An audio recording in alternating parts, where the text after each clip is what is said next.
ऐसी पार्टियां जो चुनाव में बमुश्किल कुछ हजार वोट ही ला पाती हैं, लेकिन 5 साल में उसे 4,300 करोड़ का चंदा मिल जाता है। नाम किसी ने सुना तक नहीं, पर पैसा नदी की तरह बहता गया।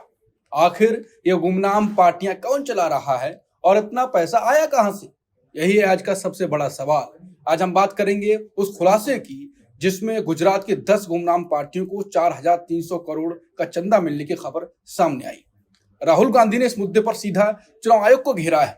उन्होंने पूछा कि क्या चुनाव आयोग जांच करेगा या फिर पहले की तरह सिर्फ एफिडेविट मांगेगा या कानून ही बदल देगा ताकि डेटा भी छुपाया जा सके। तो आज का शो सिर्फ एक रिपोर्ट नहीं बल्कि लोकतंत्र से जुड़े हर सवालों की पड़ताल है जो हर जागरूक नागरिक को झकझोरते हैं। चुनाव आयोग चुप क्यों है और क्या ये चुप्पी लोकतंत्र के लिए सबसे बड़ा खतरा है?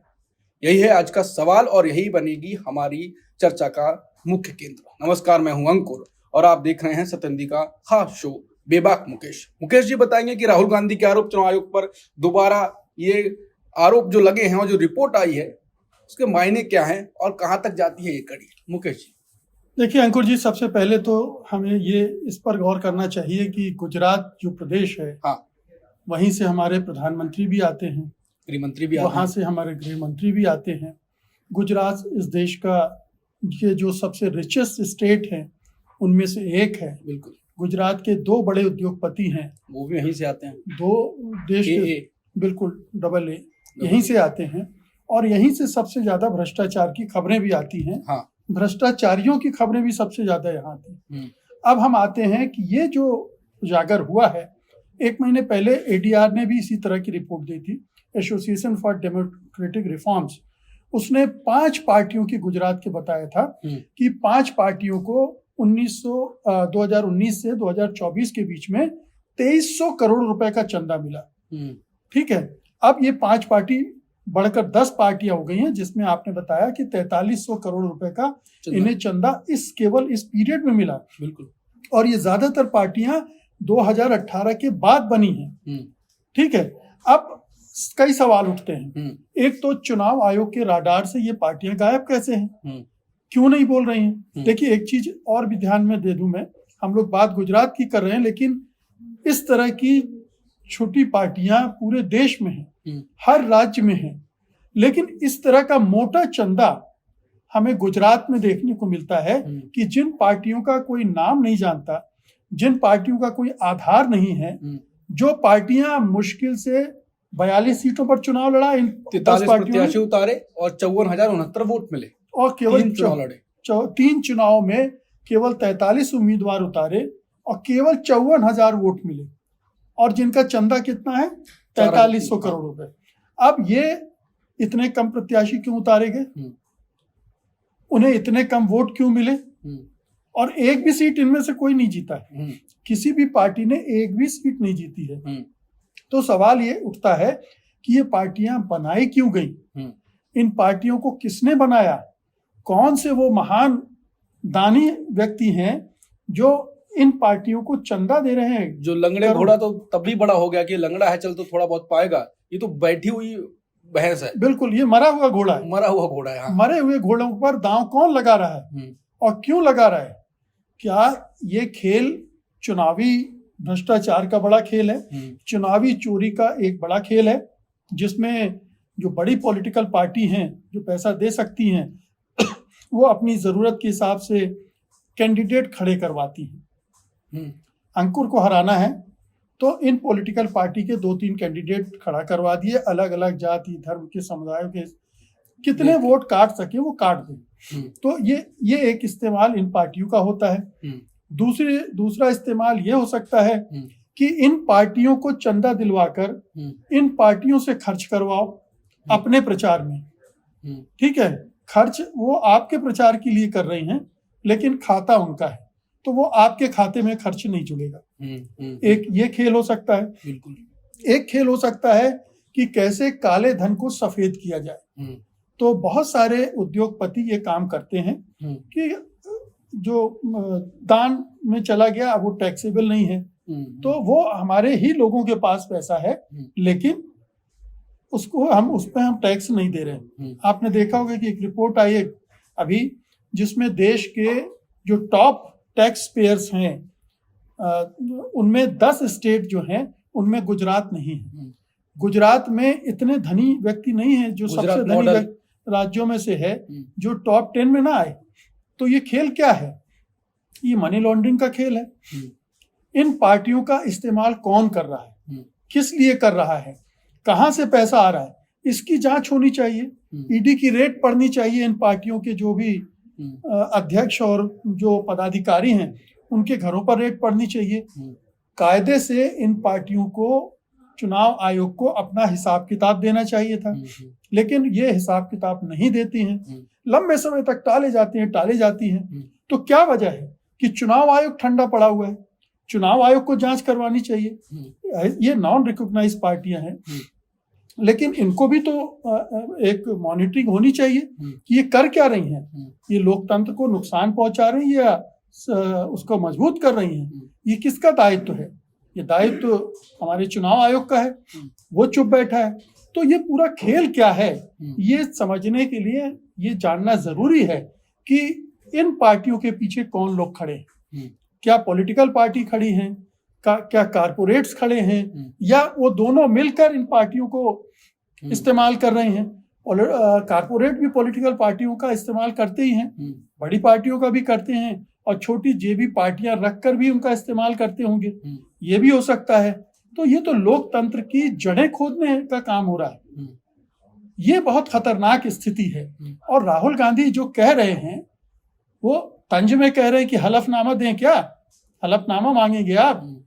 जब ये सारी चीजें 1 महीने से पब्लिक डोमेन में है, एडीआर की रिपोर्ट दबी छुपी नहीं होती, वो पब्लिश करते हैं अपनी, और उसका ढिंढोरा भी पीटते हैं वो कि ये तथ्य हैं, आप देखिए क्या हो रहा है। सरकार चुप, चुनाव आयोग चुप। तो क्या सरकार और चुनाव आयोग भी इस खेल में शामिल हैं? मेरा सवाल ये है। अगर शामिल नहीं है तो जांच क्यों नहीं हो रही, रोक टोक क्यों नहीं हो रही, पकड़ धकड़ क्यों नहीं हो रही है? 4300 करोड़ रुपए कोई मामूली रकम होती है क्या? क्यों चुप्पी है? अभी तक ये इन रिपोर्ट्स पर चुनाव आयोग का कोई रिएक्शन नहीं आया। क्यों नहीं आया? क्या कर रहा है चुनाव आयोग? गुजरात से तो खबर लगातार ऐसी वैसी आती रहती है। आपने इनकम टैक्स की बात कही, और अभी ये खबर आ गई है, एक अडानी का किस्सा चल रहा है कि सबसे ज्यादा जो 65% तो वहीं से ड्रग्स जब्ती की गई गुजरात से, अडानी के पोर्टों से। गुजरात का मामला अलग है। अब चुनाव आयोग पे आते हैं। राहुल गांधी ने चुनाव आयोग की यात्रा निकालना है उनके खिलाफ वोट चोरी की बिहार में, और राहुल गांधी को ये मुद्दा एक और नया मिल गया है। अब वो आज भी अब इसका नया भी जिक्र करेंगे कि चुनाव आयोग कैसे क्या कर रहा है। आपको लगता है कि चुनाव आयोग पूरी तरीके से हर तरफ से इतना घिर रहा है कि कुछ ऐतिहासिक होने वाला है, राहुल गांधी जिस प्रकार से उठा रहे हैं? देखिए, अगर चुनाव आयोग इसी तरह से चुप्पी साधे रखेगा तो धीरे धीरे लोगों को समझ में आ रहा है, और ये जो शक है चुनाव आयोग के सत्ता चोरी और चुनाव चोरी में शामिल होने का, वो पुख्ता होता जा रहा है कि जब इतने सारे तथ्य आ रहे हैं, बिल्कुल, तो चुनाव आयोग कर क्या रहा है। अभी कुछ दिन पहले महाराष्ट्र के पनवेल का जो डाटा आया था, क्या आपने सुना कि चुनाव आयोग ने कुछ किया है उसमें? कोई आदेश दिए हैं जांच के? जबकि पनवेल के उस कैंडिडेट ने 6 महीने पहले चुनाव आयोग को बाकायदा सारा डाटा भेजा हुआ है कि आप इसकी जांच कीजिए। चुप बैठा हुआ चुनाव आयोग। तो चुनाव आयोग चोर है, ये इन सब चीजों से साबित होता है। चुनाव आयोग खुद इस चोरी में शामिल है। जब मतदान के विधानसभा चुनाव के पहले ये वो रिपोर्ट दे चुके थे। अब कुछ नई चीजें आ रही हैं। हमने सुना है कि हरियाणा के बारे में कोई बड़ी प्रेस कॉन्फ्रेंस राहुल गांधी करने जा रहे हैं, जिसमें हरियाणा में जिस तरह का खेल हुआ है, चुनाव को पलटा गया है, उसके बारे में कोई रहस्य उद्घाटन होगा। भूपेंद्र सिंह हुड्डा, दीपेंद्र हुड्डा, इन सब ने बाकायदा मीडिया से कहा है कि जल्दी ही हम वो करने वाले हैं। इस तरह की भंडाफोड़ में अब पूरे कांग्रेस पार्टी लग गई है। देश भर में उसके कार्यकर्ता, उसके नेता ये जांचने में लग गए कि कहां मतदाता सूचियों में गड़बड़ हुई है, और ऐसी गड़बड़ियां रोज निकलकर सामने आ रही, हर दिन नई गड़बड़ियां आ रही। तो इसका मतलब है कि पूरे देश भर में ये चुनाव आयोग कर क्या रहा था? ये सोया हुआ था कि मरा हुआ था? ये सोचने की बात है कि ये मुर्दा चुनाव आयोग था या मुर्दा ये मुर्दा जानबूझकर बना हुआ था कि होने दो, ये हम किसी खास एक दल की मदद के लिए कर रहे हैं, किसी नेता विशेष की मदद के लिए कर रहे हैं, इसलिए इसको ऐसे ही चलने दो। ये शक अब और पुख्ता होता जा रहा है। नतीजा क्या होने वाला है? लगातार राहुल गांधी एक्टिव हैं और ये सब चीजें आ रही हैं। देखिए, नतीजा तो डिपेंड करता है कि देश की जनता कितनी जागती है, और मुझे नहीं लगता कि जो मौजूदा सत्ता तंत्र है वो इसकी जांच करवाएगा। इसके जो दोषी हैं, जिम्मेदार हैं, उनकी पकड़ धकड़ होगी, उनको सजा होगी, ऐसा एक भी संकेत ना तो चुनाव आयोग ने दिया है और ना ही सत्तारूढ़ दल ने दिया है, बल्कि उसके निशाने पर विपक्षी दल हैं जो इस तरह के जानकारियां सामने ला रहे हैं, वो टारगेट बन रहे हैं, उनसे हलफनामे मांगे जा रहे हैं। तो मुझे नहीं लगता कि जब तक एक बड़ा बदलाव चुनाव आयोग में नहीं होगा, केंद्रीय सत्ता में नहीं होगा, तब तक संभव नहीं है। क्योंकि अब ये समझ में आ रहा है कि दाल में काला नहीं है, ये पूरी दाल ही काली है, इसमें दाल का दाना भी नहीं है, बुरी तरह से काली है। बिल्कुल। तो केचुआ अब बुरी तरह दाल में गिर चुका है और केचुआ ही लगातार बिच्छू भी का काम भी कर रहा है, डंक मार रहा है। कुल मिलाकर चुनाव आयोग सोया हुआ है, लेकिन उसे जगाने की कोशिश राहुल गांधी लगातार यात्रा करके और प्रेस कॉन्फ्रेंस करके, रैलियां करके तो कर रहे हैं, लेकिन जो सोया हुआ हो उसे तो जगाया जा सकता है, लेकिन जो सोने की एक्टिंग कर रहा हो उसे जगाना तो बहुत ही मुश्किल है, जगा ही नहीं पाओगे। अब देखते हैं राहुल गांधी और बाकी विपक्ष क्या करता है, केचुआ क्या करता है, उस पर हमारी नजर बनी रहेगी। तब तक आप देखते रहिए सत्य हिंदी, हम आपको खबरें लाते रहेंगे। नमस्कार।